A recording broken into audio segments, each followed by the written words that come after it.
Hi guys, welcome back to the channel. Today I've got two replays in the Polish Tier 8 Tech Tree Heavy Tank, the 53 TP. Now if you do enjoy the video, as always, don't forget to like and subscribe down below as it does help out the channel. And yes, the 53 TP. It's a pretty damn solid Tier 8 Heavy Tank.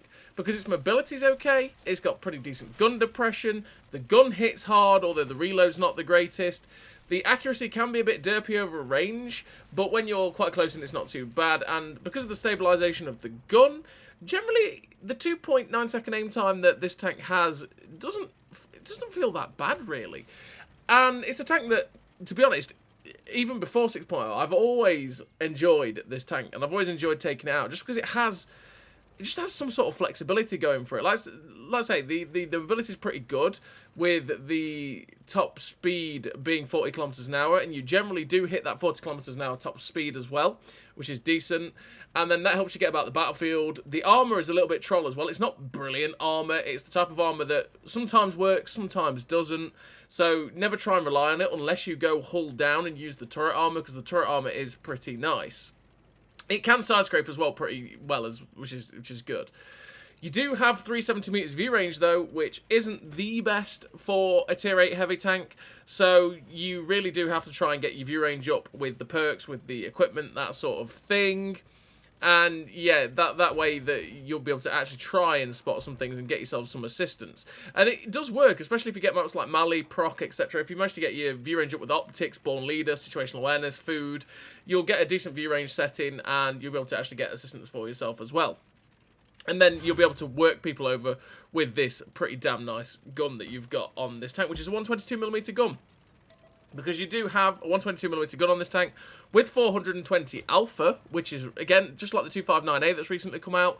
The 420 alpha is really nice because generally you roll between like 400 and 440 instead of having, like, say, 390 where you're rolling between like 360 and 410 or something like that, 420, you know. It just feels like the rolls are far more meaningful when you've got that extra 20 alpha, just because of the range for which you get the rolls in of itself. I mean, if this gun with 218 pen and 245 APCR pen does annoy you, you can just use the stock gun if you want to. It's not the most reliable gun in the universe because of the penetration, because if you use the 105mm gun, which is the gun that you get on the 45 TP before this one, you'll get 192 penetration with 225 APCR pen, which when you're going up against tier 10s is really not good enough, to be fair. But it's more accurate, and it has better DPM. And when I ground through it, I didn't feel that bad using that gun on this tank. It just felt like I felt more of a heavy tank when I got that top 122mm gun because of the alpha that you get on that gun. But it doesn't mean that the 105 isn't a choice. If the 122mm gun does irritate you in terms of the sort of gun being a bit derpy at times, the reload being really long, try out just using the 105 and, you know, having to concentrate on the fact that you might have to fire a bit of 225 pen APCR pen every now and then as well. You do have a stock 122mm gun, or should I say a middle 122mm gun as well, which is very much reminiscent of the, well, it is the 122 D25T. It's very reminiscent of the gun that you get on the IS at tier 7. I would probably stick with the 105 until you get to the 122mm gun that's at the top. But yeah, your 8 degrees of gun depression on this tank is a beautiful thing because it helps you use ridge lines really quite effectively, like you're seeing. You can go hull down and you can just keep slapping out the rounds with this gun from a hull down position. Like I said, the turret armor is pretty good. As long as you're not exposing the hull armor, you'll be doing pretty damn well. So what do I run in terms of a crew on the old 50 TP? No, 53 TP. We'll get there in the end. The 50 TP is the next one. I run Born Leader, Rapid Reload, Sixth Sense, Situational Awareness, Steady Aim, Snapshot, Run and Gun, Trap Mechanic, and Rapid Aim. I run Rapid Aim so that I can get this turret on target as quickly as possible, because it can be a little bit slow at times. It's not the slowest, it's 30 degrees a second on the turret traverse, but I do like to try and help it out if I can. All 3 gun perks, because like I say, the gun is at base 0.38 accuracy, which isn't the best, so I do want to help out as much as humanly possible, and then all the other perks are generally what you're going to take on most tanks in World War II. And then in terms of equipment, I run the advanced loader, the gun stabilizer, and optics. Optics to be able to spot for myself, the gun stabilizer to be able to get this gun as accurate as possible, and the advanced loader to make sure that the DPM is as good as possible, because it's just what you want to do on most tanks. I mean, there's not many other ways I would kit out this tank, if I'm honest. That's how it suits me perfectly. You might find that instead of taking rapid aim to get the turret traverse better, you might want to take clutch braking to make it turn quicker. You might want to take Deadeye as a meme to try and up your module damage. There's plenty of different ways you can set up a tank. That's just the template that I will use to try and get the best out of this thing.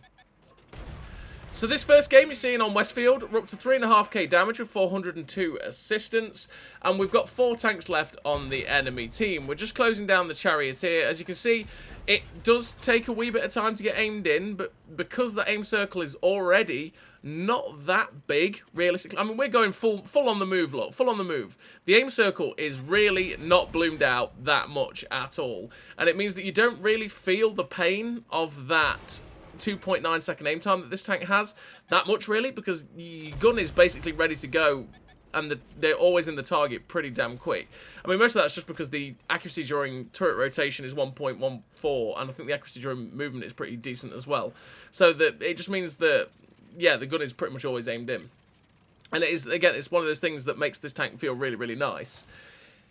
And we managed to get rid of that Charioteer, which means there's only one tank left. We secured our top gun with that shot on the Charioteer. There's one tank left. We know where he is because we were detected after we killed that Charioteer, which is where you saw me dive straight in towards cover against that building, because there was only really one place that I thought it was going to be, and that is on top of this hill.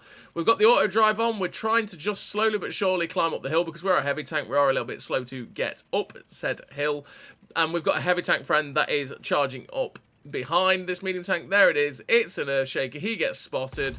Pretty much all of our team is aimed in, ready to go, and the Earthshaker gets shut down. And we finished the game with a pretty damn nice total there for the 53 TP, the 6 kills, 4.6k damage, 402 assistance, the ace tanker, the sniper, the high caliber, the top gun, and the 2011 base XP. A pretty damn nice game there for the 53 TP, and that was just one of those games where, again, it shows everything that I enjoy about the tank. I do enjoy playing this thing. It's one of those that I just generally have always enjoyed. And it's one of those things because when the Polish heavy tanks came out, playing through them, like, you get to the 40 TP, and the 40 TP was okay, but it was a bit slow and sluggish, and it was a bit annoying to play in that regard because you had no armour. Then you got to the 45 TP, and I actually quite enjoyed that as a tier 7 heavy tank. The 45 TP was actually quite enjoyable. And you got to the 53 TP. And the 53 TP, I'd say I loved it. I absolutely adored playing this tank. It was like playing an IS-3, but with gun depression. And that, to me, was joyous. The armour didn't quite work as well as the IS-3 did. But, as I say, the gun depression made it that little bit extra joyous. And it meant that I could really enjoy myself on maps like this, on like Prokhorovka that you're seeing here. And then you got the 50 TP, and the 50 TP I hated.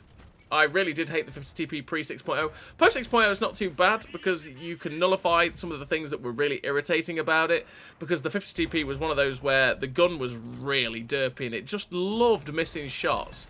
And add on to the fact that it loved missing shots, it had a terrible reload. It was just, ugh. I never really enjoyed it. But 6.0 came along, made the gun really pretty damn accurate, to be honest. And then you got a slight, got 10% better reload as well because you got rapid reload, and it's really not too bad these days. It still probably could do with a little bit of love because I don't think it's quite up to the standard of some of the other tier 9 heavy tanks, but it's still a damn fun tank to play just because of the alpha, because it slugs the tier 9.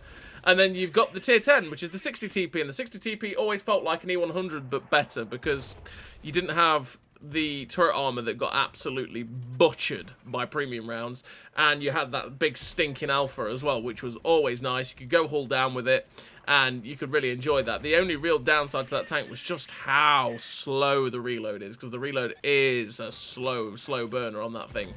But it was still a fairly enjoyable tank.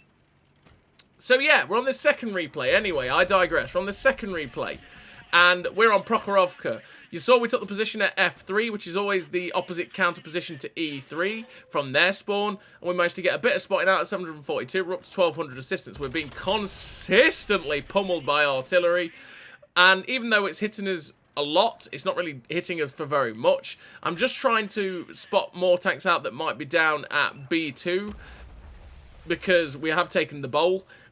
our team is very aggressive on this flank, so that's why I took the bolt instead of just sticking it at F3. And now my team's rolling down the one line. I decided, okay, you know what? We're going to move in. We're going to move in, see if we can spot anything that's sitting at the back of the map, and then get some damage out, because this way we're going to end up getting a ton of assistance, hopefully, and my team has progressed quite aggressively. But we get slapped by something from the back that we have not seen. It hit us quite hard, and I'm still not seeing it. And I'm like, it fired APCR, we get detected, and there it is. It's an Iron Rain. We were very fortunate there that the Iron Rain didn't have any more shells than the one he clearly fired at us. He was out on his clip. We missed that shot on the Iron Rain a minute ago, though, and this time we're going to make sure that that shot goes in. We break his engine, which keeps him in place, and we tracked him as well, and he gets shut down. The artillery is still trying to get us. They are behind that there at A7, though, the bridge. So if I get as close to this bridge as possible, as close to this rock, hopefully they won't be able to get us. It is an SU-8, which is clearly using the stock gun, which is the... I think the SU-8, which is the Tier 6 artillery, gets the KV-2 152mm gun as a stock... It's either that as a stock gun or that's its top gun. It might even be that's its top gun. But it does fire very, very quickly. And it's almost like the Bert the Avenger, the British TD, but it hits a little bit harder in the fact that it's just non-stop. It's relentless. It just keeps going and going and going. But we're on 270 hit points, so we do have to be careful here. We get the shot through the T-34-3, and we end up finding the Jackson who fires at the back as well, so we get a bit of assistance on the Jackson, just looking for the kill, but we can't quite get the shot in. We go for the shot into the T-34-3, the artillery's looking at us again, it's like, okay, is that artillery in that dip? Is that why he can't quite get his gun down on us or something? But no, he's actually right next to the railway track. We get the shot in to finish the T-34-3. We're going to wait for the reload and hopefully get a shot into this SU-8 as payback for all the shots he's been pummeling in. But he's looking for... Well, he's turned around. We get the shot through his upper plate. Set him on fire. And you can see the payback wiggle. Payback! Let's go, piggy! And yeah, we shut down the SU-8. And we finished the game with a pretty damn nice total on Prokhorovka. The epic victory, 2 kills, 4k damage, 2,500 assistance, ace tank of the high caliber, Confederate, the sniper medal, the 1,855 base XP. A pretty damn nice game there for the 53 TP, which is just it's a tank that I've always enjoyed playing. So as always, everybody, thank you very much for watching. I'll see you next time.